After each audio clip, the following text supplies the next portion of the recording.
So when folding the top side, you want to do it relative to the valves and the logo across from the valve. So we're going to put a crease here. Notice we're one panel over. We're going to put a crease here. Notice we're one panel over. And flip the top side. So you want about a handling over from each side. And we're going to do the same here. So we're putting a crease here and a crease here, and then flip it in. Okay. So we have created kind of a rectangle. If you still have air in your top side, make sure your valves are open. And as you roll it this way, you'll shove the air out.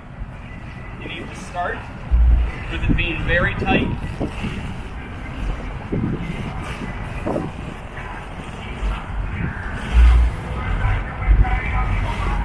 Okay, and then in this case, see there's some air in here. You're going to open the valves. You need to get all the air out. So open the valves, roll on top of them, and put your weight on it. And then back it off, and close the valves, and put the caps back in place. And with that, you're ready to go into the top side box. When you fold the hull, deflate the chambers, and you want it to be upside down. So here is the deck on the back side. And as they deflate, you want the keels to be centered, so you have the same amount of distance on each side. That'll aid in the next step. So have it upside down, you have everything laid out, and we're going to fold it right here.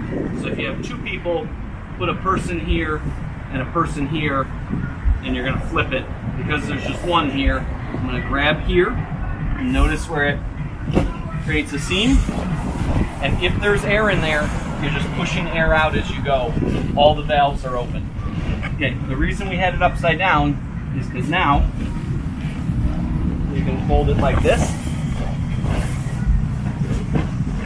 and then fold it again, and sit on it, and close all the valves, which are now facing up.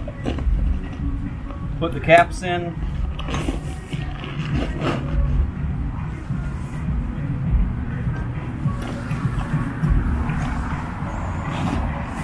And you're ready to load the box. If you have a big box and you're putting your top side and your hull in the same box, make sure the tracks are facing down so they don't cut the top side.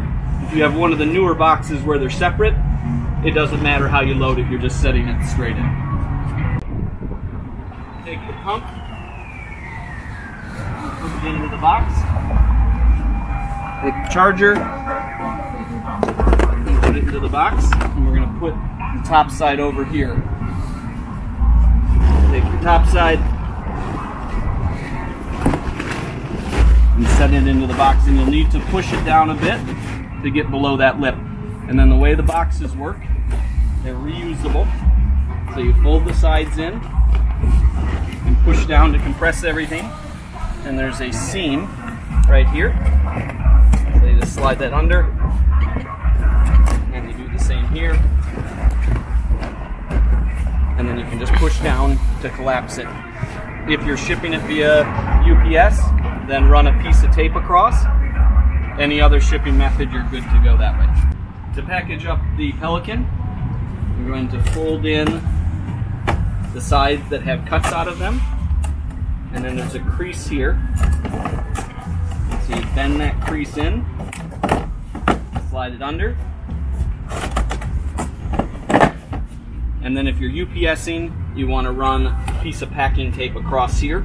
And if you're doing any other shipping, you're ready to go just like that. So when you're loading the box, you want the motor box with open this side up, facing up, and fold the flaps back like this. And then you slide the motor in. If you have two people, you can put somebody at the bottom of the box, and it'll aid with holding the box in place. So then just slide straight in. If you have an older motor that has a spin preventer cap, you need to remove that cap before sliding it in. The wires, your black and white red wire, should be capped on to keep them out of the way. So you just take your waterproof caps, wrap them around, have them fairly low so that when you set up the motor they don't get snagged. So you want to be about a hand length down, and then you slide this in. Your pins should be in place on your box so everything is tight, and you just slide the motor all the way in to there. So you've got the crate down at the bottom, away from the open this side up, and that's all it takes. When you're unpacking, you obviously just do the opposite. You just set it flat and pull the motor right out.